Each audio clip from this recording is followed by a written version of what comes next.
Shabbat Shalom, everybody. I'm so glad you came back to Sabbath school today. Do you have any brothers or sisters? And if you don't, maybe you have a cousin.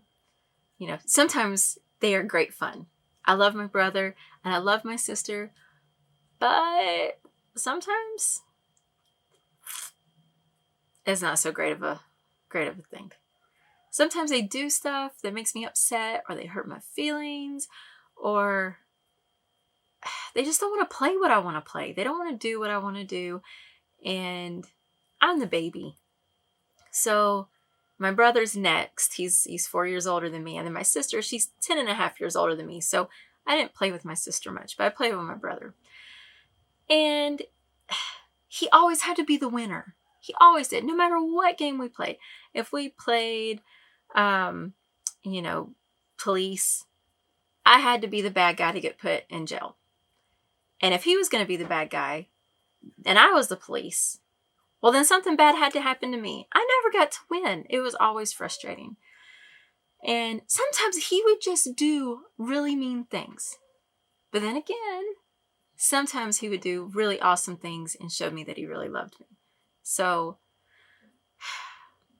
sometimes we get our feelings going and we feel angry and we feel sad and we feel upset.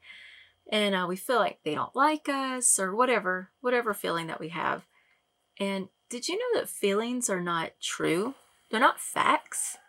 Did you know that you can feel sad about something, and that doesn't mean that what happened was sad? Does that sound weird? It sounds weird, but it's actually true.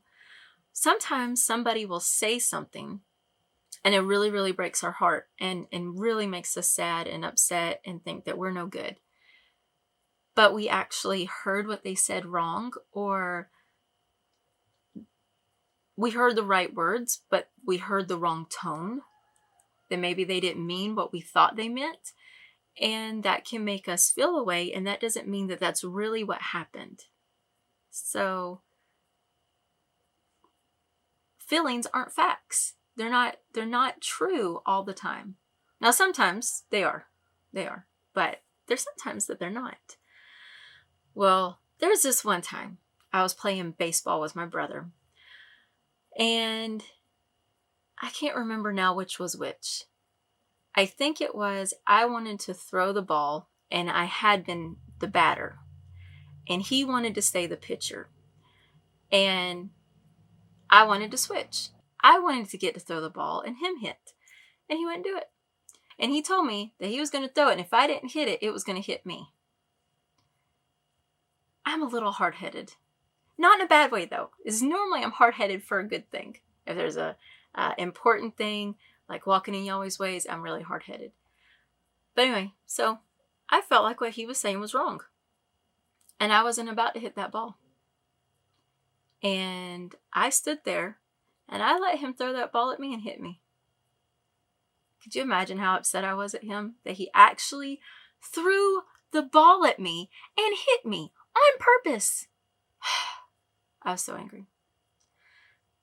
But I didn't even have to do anything. I didn't have to get onto him. I didn't have to yell at him.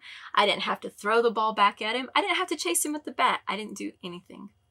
Because right then and there, I heard my mom and my dad from the porch. They had been watching the whole time. We didn't know that they were watching, but they were watching. And they shouted out his whole name. Do you ever get your whole name shouted out? That's big trouble. You get your whole name shouted out. Get in here right now. So he got in trouble for me without me doing anything. Yahweh's like that.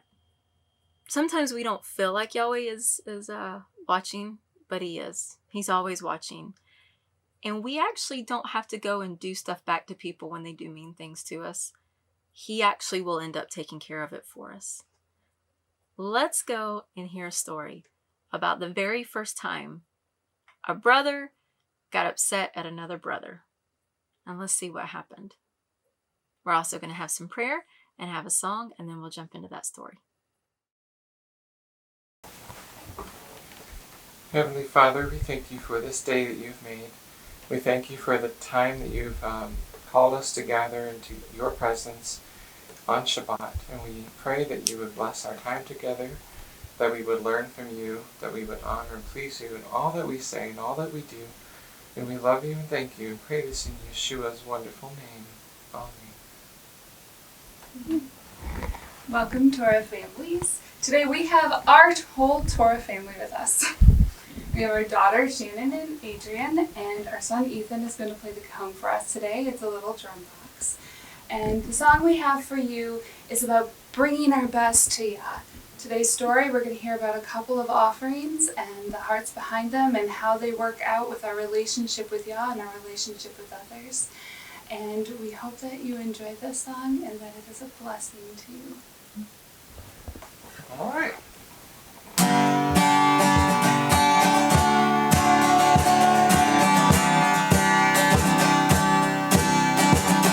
Bring our best to Yah, bring our best to Yah, bring our best to Yah.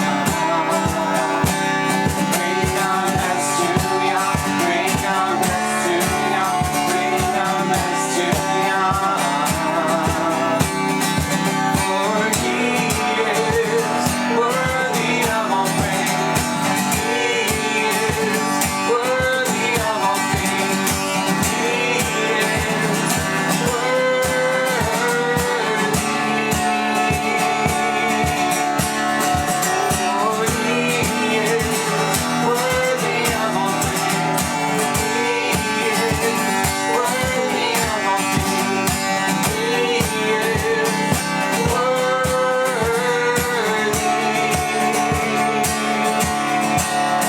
bring our best to Yah, bring our best to Yah, bring our best to Yah. Bring our best to Yah, bring our best to Yah, bring our best to Yah.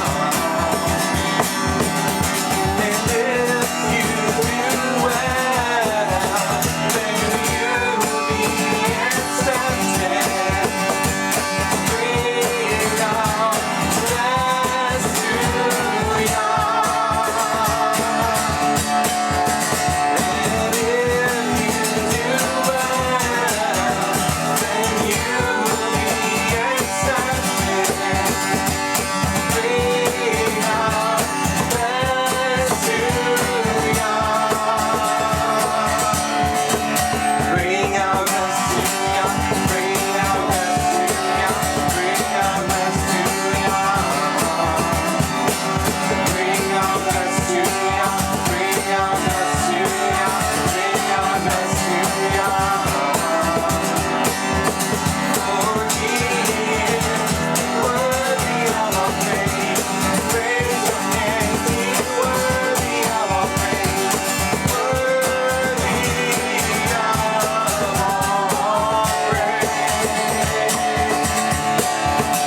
For He is worthy of all praise. Raise your hands, He is worthy of all praise. Worthy of all praise.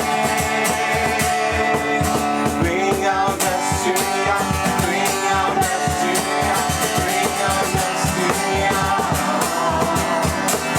Bring our best to Yah, bring our best to Yah, bring our best to Yah.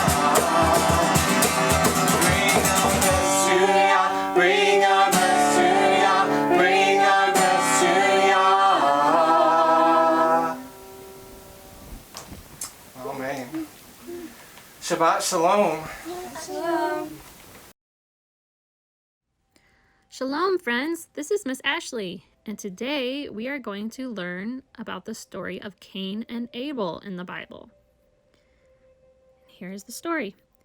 And Adam knew Eve, his wife, and she conceived and bore Cain, and said, I have gained a man, Yah. And again she gave birth to his brother Abel. And Abel became a keeper of the sheep. Bah. But Cain became a tiller of the ground, meaning he took care of all the yummy fruits and veggies. And it came to be, in the course of time, that Cain brought an offering of the fruit of the ground to Yah, and Abel also brought of the first fruit of his flock and of their fat, meaning he brought one of the best firstborn lambs. And Yah looked to Abel and his offering, but he did not look to Cain and his offering. And Cain was very wroth, and his face fell, meaning he was very angry. And Yah said to Cain, Why are you wroth, and why has your face fallen? Is it not if you do good, you are to be accepted? And if you do not do good, towards the door is a sin. He is lying, and towards you is his desire, and you must rule over him. Yah was telling Cain, if you're doing good and doing right, then you will be blessed. And Cain told Abel his brother, and it came to be, when they were in the field, that Cain rose up against Abel his brother, and he killed him. And Yah said to Cain, Where is Abel your brother? And he said, I do not know. Am I my brother's guard, or my brother's keeper? And he said, What have you done? The voice of your brother's blood cries out to me from the ground. And now you are cursed from the earth, which has opened its mouth to receive your brother's blood from your hand. If you till the ground for your fruits and veggies, it shall no longer yield its strength to you. You shall be a fugitive and a wanderer of the earth. And Cain said to Yah, My punishment is too great to bear. Cain was very upset. See, you have driven me from the face of the ground today, and I am hidden from your face, Yah. I shall be a fugitive and a wanderer of the earth, and it shall be that anyone who finds me kills me. And Yah said to him, Well, if anyone kills Cain, he shall be avenged sevenfold. And Yah set up a sign for Cain, lest anyone finding him strikes him. So Cain went out from the presence of Yah and dwelt in the land of Nod on the east of Eden.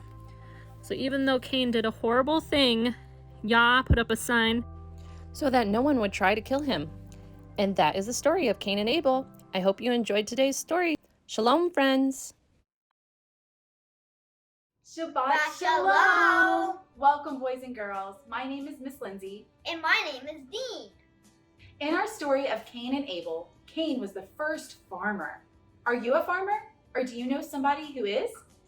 A farmer grows fruits and grow any vegetable, like tomatoes, cucumbers, squash, green beans. That's right. All those yummy foods. And then his brother, Abel, he was our first shepherd. Do you know what a shepherd is? It's somewhere where he takes care of sheep. That's right. They keep them safe and have a personal relationship with each of them. We raise sheep for meat, milk, and wool, like for our clothes. A cute little baby sheep is called A lamb.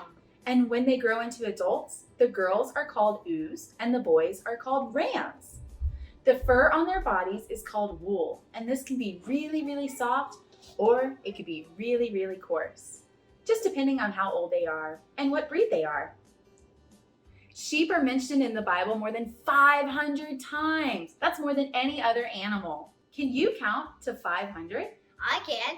1, 2, 3, skip a few, 500. Hey, well, that's one way to do it. Good job.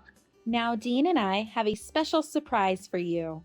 My friend, Chris Hildebrand, is a shepherd, and he is going to let us visit his farm so we can learn more about sheep. Okay, let's go meet Mr. Chris on his farm. Come on. Hi, my name's Chris Hildebrand. These are my sheep, and so I guess I'm a shepherd. I live in Texas, USA. I got into sheep probably 23 years ago. So nice to be here at your ranch. Thank you for having us. Depending on the breed, sheep can be different colors, such as white, black, silver, gray, brown, beige, red, and blonde. Mr. Chris, what color sheep have you raised? Started out with many different colors. White Dall sheep, the black Hawaiian sheep, black-bellied Barbados sheep, and then got into the Mouflon.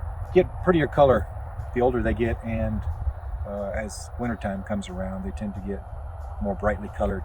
When raising sheep or any animal, it's important to give them a safe environment. And to do so, we need 4 main things: food, water, shelter, and space. The shepherd must make sure the sheep are safe so they do not get eaten by wild animals like wolves or coyotes, mountain lions, or bears. Mr. Chris, how do you provide a safe habitat for your sheep? Okay, so as a shepherd, we have to provide a fence to keep them in. We have to provide a shelter like a barn so that they can get out of the inclement weather. And we provide food in grass, or it may be in feed for the wintertime because they're not going to have any food in the winter, so we have to provide food. Starting at about 10 months, the sheep can start to reproduce. They can have babies. Sometimes they have twins. Sometimes the mothers don't want to take care of both of them. So sometimes we have to find the one that she's not taking care of and actually bottle feed it for 2 to 3 months until they can be weaned. They mostly eat this grass. They do eat some grain if you feed them grain in the wintertime. Hay in the wintertime when there's nothing else to eat. They eat weeds. They prefer something, about from this height, maybe 2 feet down, as opposed to goats. They prefer, 2 feet up, into the trees. They like to eat more browse than sheep do. Sheep are more of a grazer, eating grass and weeds and plants that are their low height. And then we have a couple that have names. That's the ones that we bottle feed. We usually give names. There's Little Boy right there with the big horns. And then Bridge. We have one named Bridge out there. They were both bottle fed babies. That's the only 2 bottle fed ones we have. That sounds like a lot of hard work and love to be a shepherd. Sheep are used throughout the Bible to symbolically refer to Yahweh's people. The Bible describes close relationships between the shepherds and their flocks. The sheep recognize the voice of the shepherd. As Yeshua says in John 10:27, My sheep listen to my voice. I know them and they follow me. John. Do y'all want to call some sheep with us? Usually you give them the call and they come running over for food or to get into a new pasture. Sheep, sheep, sheep, sheep, sheep, sheep, sheep, sheep. Good job. We got them all into the right pasture. High five. All right, thanks for visiting my sheep farm. Hope you guys enjoyed it. Wow, that was so much fun to visit his farm. Thank you, Mr. Chris, for letting us see your farm. Those sheep are so adorable. They were, weren't they? Yeah. Well, that's all we have for today. I hope you enjoyed learning about sheep. Bye. What'd you think about that story? That's pretty bad. I could not get upset at my brother that bad to kill him. I can't imagine what kind of anger Cain had inside of him. Do you remember how I told you that feelings are not true? They're not the truth. They're not what really always happened. And sometimes we let our feelings get going, and it's our job to stop them and not let them get out of control and not to let them get to a point of sinning. Because Cain did that, he didn't just get angry and do something mean. He took somebody's life. He took somebody's baby from them. He took the person's life. He did something really, really ugly.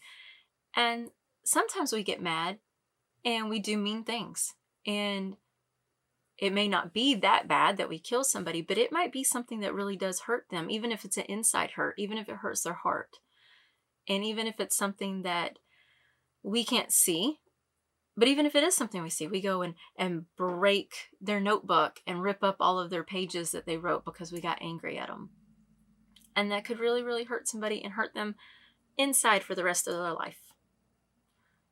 And so we need to be careful that we watch our emotions and make sure that we don't let them get out of control and don't let them get to a point of sinning. And something that's really weird with Cain and Abel's story is Abel didn't even do anything to Cain. Have you ever had that happen? Have you ever had where you're trying to do something and it just seems like your brother or sister always does a better job? They always do it better than you. everybody always tells them, oh, wow, that's amazing. That's great. I love it. And then they see yours, they're like, oh, yeah, that's nice. Or they see your brother and sisters, they're like, oh, we got to put that up on the fridge. We got to go show that to grandma and granddaddy. And then you show them what you did, and it's just like, oh, yeah, that's nice. Good job. Or maybe they just sit there and they're scrolling on their phone. Me personally, that would hurt my feelings, but the way my brain is wired, I wouldn't get upset at my sibling. I would actually be more likely to get upset at myself and feel like, oh, I don't do good enough, or get upset at my parents for not paying attention to me. But some people, like with Cain, they actually got upset at the sibling. And we shouldn't be that way. We should want the best for our brothers and sisters and our friends and our cousins, everybody. We should want them to do the best that they can do all the time, and to have just goodness. We should want that for them, just like we would want that for ourselves. We want ourselves to have a good job and to just prosper and have amazing things, and everybody to think we did great. We want that for ourselves, and we should love our neighbors as ourselves. So we should want that for everybody else. And we should not allow our emotions to get so upset that we get upset at somebody who didn't even do anything, just because we're upset that we didn't get enough praise, that we didn't get told, good job. Yahweh told Cain, if you do good, great. But if you don't, there is sin crouching at the door. It's waiting for you. If we're not doing good, and if we're not watching our emotions and trying to make sure that we're walking in the way that we're supposed to go and doing what we're supposed to do and loving our neighbors as ourselves, sin is right there waiting for you. It's waiting for you at every single turn. Satan is setting up traps for you, hoping that you're going to trip up and do what you're not supposed to. And you have to always keep your eyes on doing what's good and what's right, so that you don't fall into that sin that's sitting there waiting for you. You always have a choice. You always do. In every situation, you have the choice. Do I clean up my room like I'm supposed to? Or do I lay on the bed and ignore it and wait until I get fussed at and then clean up my room? See, if you do the first one, if you wake up in the morning and you get ready for the day and you say, oh, I'm going to go ahead and just tidy up real fast so nobody has to tell me. Then Mommy and Daddy go walking down the hall and they look in the room and they're like, wow, your room is clean. Great job. And you're over there reading your book, doing your schoolwork or whatever. And you get praised. If you sit there and you wait and you don't do it and you wait until you get fussed at to go clean your room, you still have to clean your room. But you got fussed at and you don't get that praise that you were looking for. You always have the choice.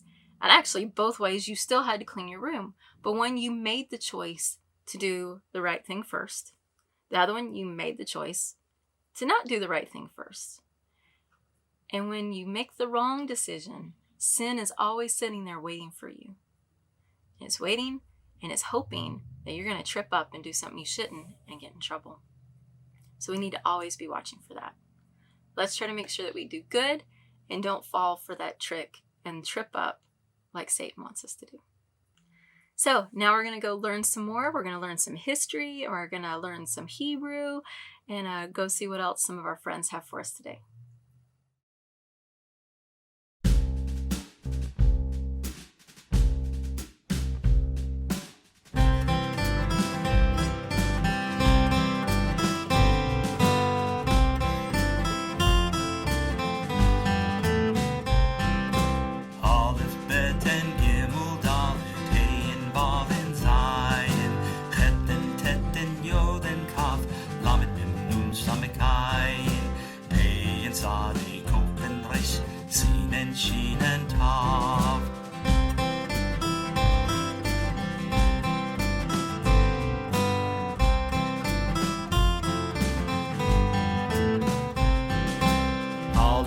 Ten Gimel Dalet Hey and Bob and Zion Chet and Tet and Yod and Kaf Lamed Mem Nun Samek Ayin Pei and Sade Kof and Resh Sin and Shin and Tav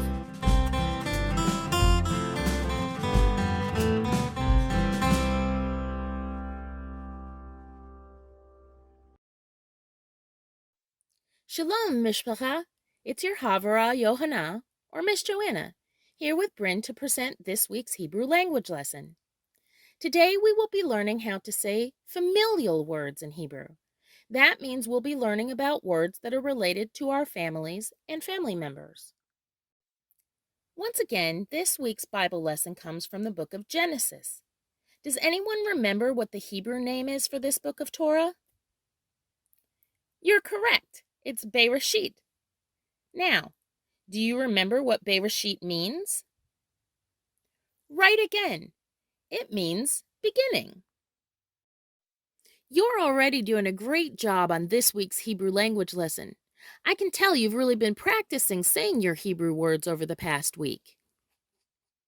Today we heard about Cain and Havel, or Cain and Abel, who were the first children and the first brothers as recorded in Bereshit. Sadly, we also heard about the first murder that occurred in the world. Cain and Havel's story ended tragically, and it shows what can happen when someone behaves wickedly and acts sinfully. But thankfully, not all stories about families turn out this way. Sometimes, as we saw with Cain and Havel, or Cain and Abel, biological families, those are families that are connected by birth, blood, and DNA, have problems, and members don't always get along.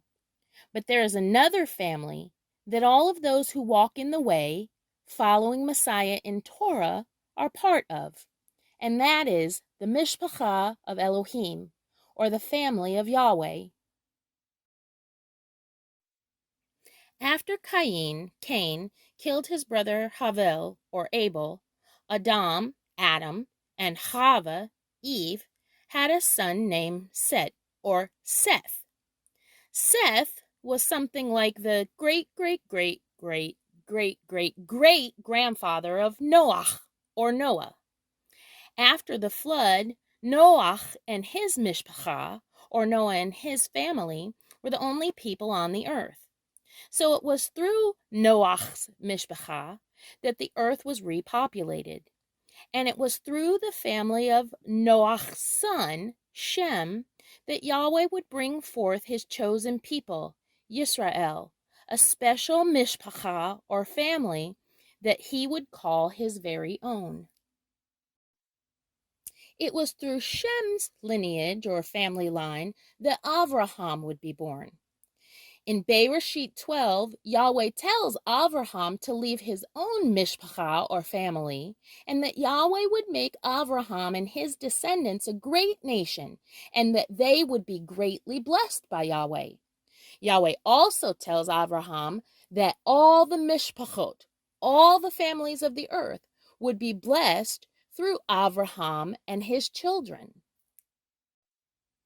The Mishpacha of Elohim, or the family of Yahweh, continued on through Avraham's son Yitzhak, or Isaac, then through Yitzhak's son Jacob, or Jacob, whose name was later changed by Yahweh to Yisrael, or Israel. The family line of Yisrael were called the chosen people of Yahweh. This lineage was carried on through Yehuda, or Judah, one of the 12 sons of Jacob, or Jacob, or Yisrael. And it was through this lineage that King David, or King David, was born. And it was through the family line of King David that Yeshua HaMashiach was born.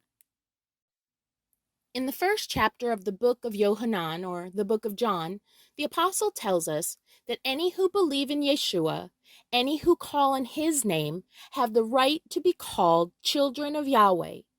So, any who love Yeshua, who follow him in the way, in Torah, unto Yahweh, become part of the Mishpacha of Elohim, the family of Yahweh. So what then exactly do we call the members of our mishpacha, or family, in Hebrew? Well, a biological family begins with a husband and a wife. In Hebrew, the word husband is the same as the word for man, which we learned when we were talking about Adam and Chava is ish. If one wants to say my husband, they say ishi. Likewise, the word for wife is the same as the word for woman, which we learned when we were talking about Chava is isha. And if we want to say my wife, we say ishti. When a husband and wife have children, they become parents. The Hebrew word for parents is horim. Horim. When the husband and wife become parents, or horim, the husband becomes a father. And the Hebrew word for father is av. Av. And when the wife has a baby, she becomes a mother. The Hebrew word for mom is ima. Ima. A male or boy child is called a son, and the word for boy and son are the same in Hebrew, and that word is ben. Ben. A female or girl child is called a daughter. The word girl and daughter are also the same in Hebrew, and that word is bat. Bat. In Hebrew, the word child is yaled. Yaled. And the word for children in Hebrew is yeladim. Yeladim. In Hebrew, the word for brother is ach. Ach. If we want to say my brother, which can be used as a term of endearment or a way to express a bit more ahava or love, we say achi. Achi. The word for sister in Hebrew is achot. Achot. And just like with brother, we can say my sister as a term of endearment or love. And that word is achoti. Achoti. Our parents' parents are called our grandparents. The word for grandfather in Hebrew is saba. Saba. The Hebrew word for grandmother is zafta. Zafta. Our uncles and aunts are our parents' siblings or brothers and sisters and their spouses. In Hebrew, the word uncle is dod. Dod. The Hebrew word for aunt is doda. Doda. Our cousins are the children of our aunts and uncles. In English, we have one word to describe this relationship to us, and that's cousins. But in Hebrew, there's a distinction between male or boy cousins and female or girl cousins. In Hebrew, a boy cousin is called ben dod. Ben dod. And in Hebrew, a girl cousin is called bat doda. Bat doda. It's very common for those who walk in the way to call their chavarim, or friends, achi and achoti, or brother and sister, because we love them as if they were part of our biological family. In the Sefer Mishlei, or the Book of Proverbs, it says, "There is a friend who sticks closer than a brother." These chavarim, or friends, may not come from our earthly family of origin, but they are part of our family in Yahweh. They are the mishpacha of Elohim. Manisyahu, Marcus, and Lucas, or Matthew, Mark, and Luke, all three record Yeshua as saying that it is those who do the will of Yahweh whom he considers mishpacha. I pray that each of us will be able to say, just as Yehoshua or Joshua did, "Choose this day whom you will serve. As for me and my mishpacha, or family, we will serve Yahweh." Until next time, my chavarim, my mishpacha, I say to you, Shalom b'shem Yeshua HaMashiach. Peace to you in the name of Yeshua Messiah.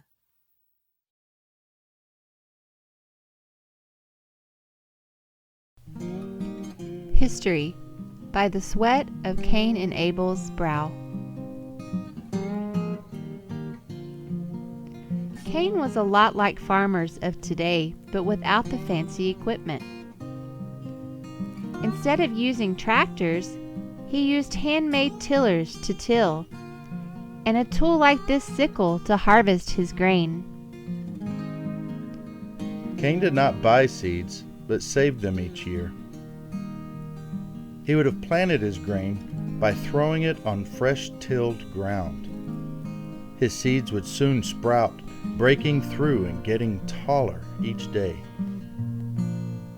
After some time, the grain would start to die, turning brown and drying out. And Cain would then take the dried grain and make bread and save seeds. Abel was a keeper of sheep. He had to stay with his sheep because there was no fencing or boundaries to keep them from wandering away. He led them to water and green grass.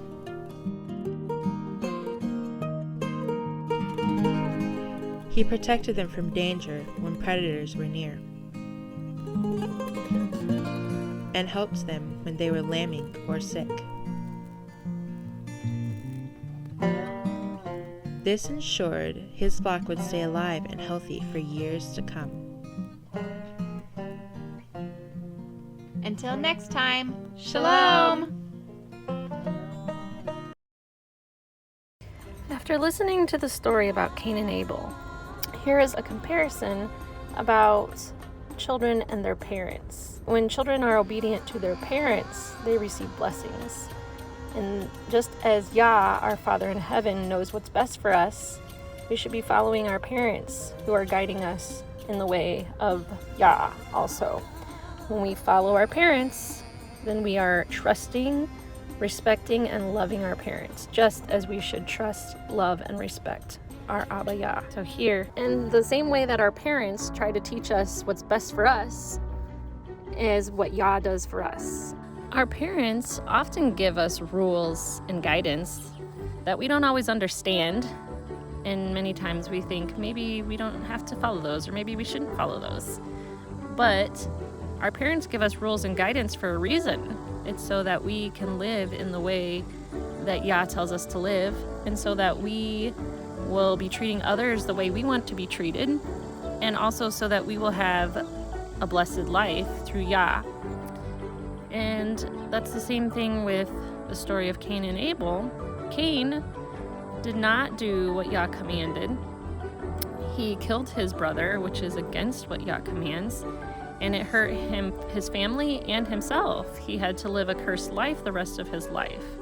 So there are many things that Yah commands us in the Bible, and maybe we don't always understand, but know that He is our creator, and He is telling us to do things for our good. And so when we follow His commands, we are blessed. But when we go against His commands, we are cursed. Did you learn a lot today? I hope you did. Let's go take some of the things that we learned and put them into our lives. Let's use our Hebrew words. Let's use the new information we have. And let's make sure we're choosing good so that we're not falling for the sin that's waiting at the door for us. Let's go jump into another song and end up with our craft. We'll have a link in the description where you can go and your parents can click on it, and it'll take you to our website, and you'll be able to share pictures of your craft. We'll love to see them. And if you don't have the supplies to do the craft, you can do something else that's about Cain and Abel and share it with us. We'll love to see it. Shalom. Hey everybody, I'm Ashley. I'm Seth. I'm Mario. And I'm Joey. And today we're going to sing a little song for you called We Will Listen and Obey to the tune of Old MacDonald Had a Farm. You can stand up and sing and dance with us if you like. Gonna be a lot of fun. Y'all ready? Yes! Yes! We will listen and obey. Yes, Yahweh, yes. We will listen and obey. Yes, Yahweh, yes. And a yes, Yah here, and a yes, Yah there. Here, yes, there, yes, everywhere, yes, yes. We will listen and obey. Yes, Yahweh, yes. We will listen and obey.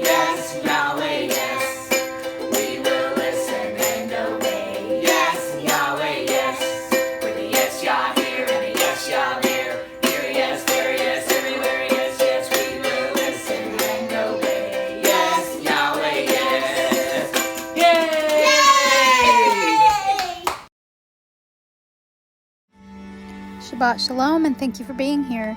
This week we're talking about Cain and Abel, and our memory verse comes from Bereshith 4:13. Bereshith 4:13 says, "And Cain said to Yahweh, My punishment is too great to bear."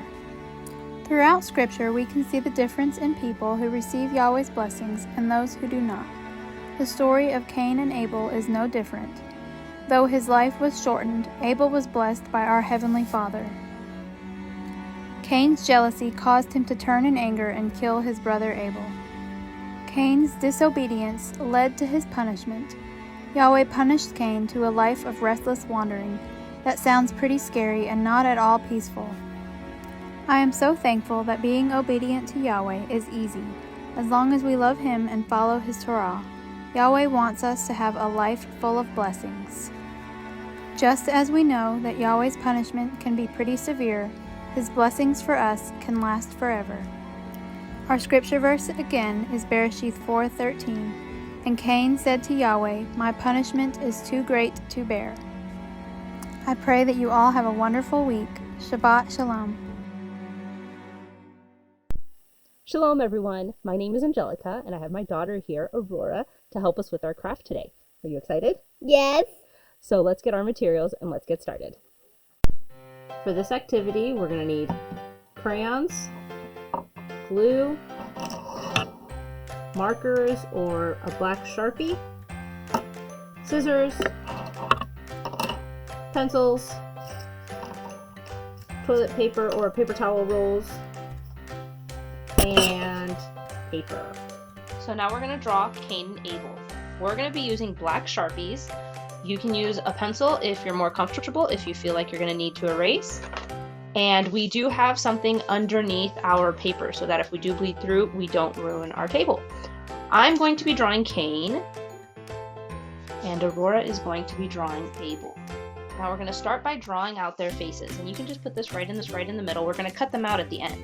So go ahead and draw a big U.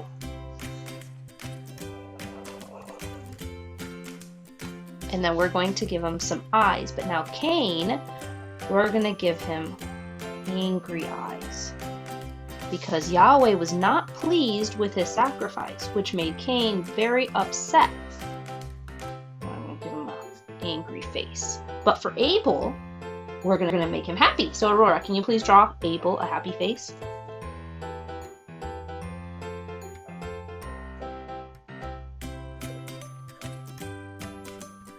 Awesome. And now we're going to give them both headbands. We're just going to draw a band right over their head. And then for the top of their head, we're going to draw a rainbow over the top. All right. And now for their bodies, we're going to draw a line there. And then another line on the other side.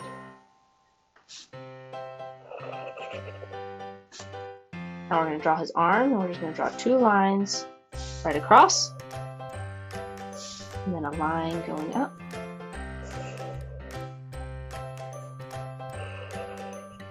And then their tunic coming down. And then straight across. And then we can give them their shoes.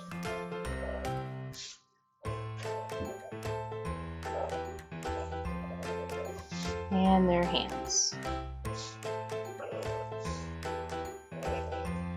And now you can go ahead and color these.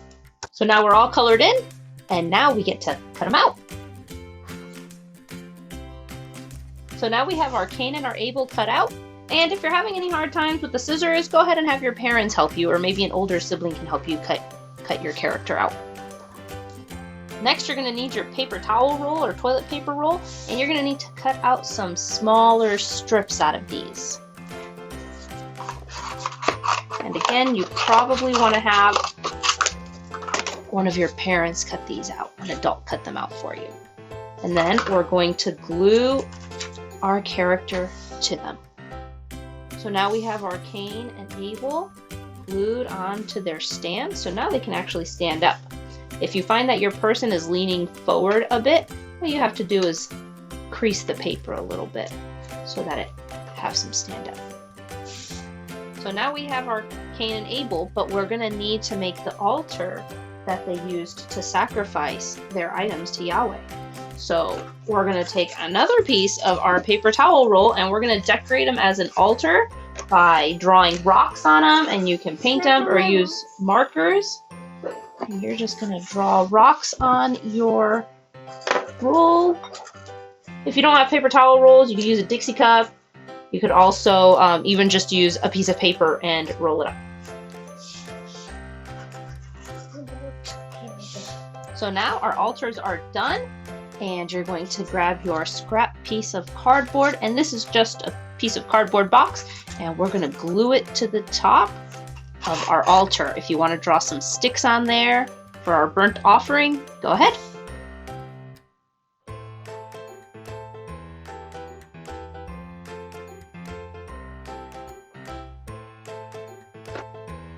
So now we have our two altars. And Cain and Abel. No, Abel from this one. That's yours. Okay. There we go. Cain and Abel.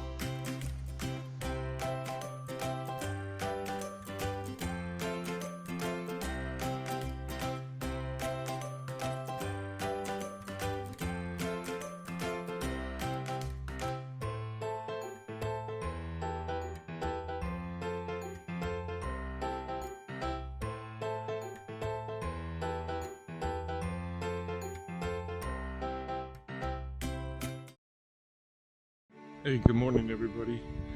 I heard that you learned about the story of Cain and Abel this week. What an amazing story to learn about. And I think that we should end this week with a little prayer, thanking for our families and our brothers. Everybody ready? Here we go. Dear Father in heaven, thank you for this day. Thank you for our brothers, Father. Thank you for our sisters, and thank you for our families. We just ask that you keep our families safe and healthy and protect us. In your Son's name we pray. Amen.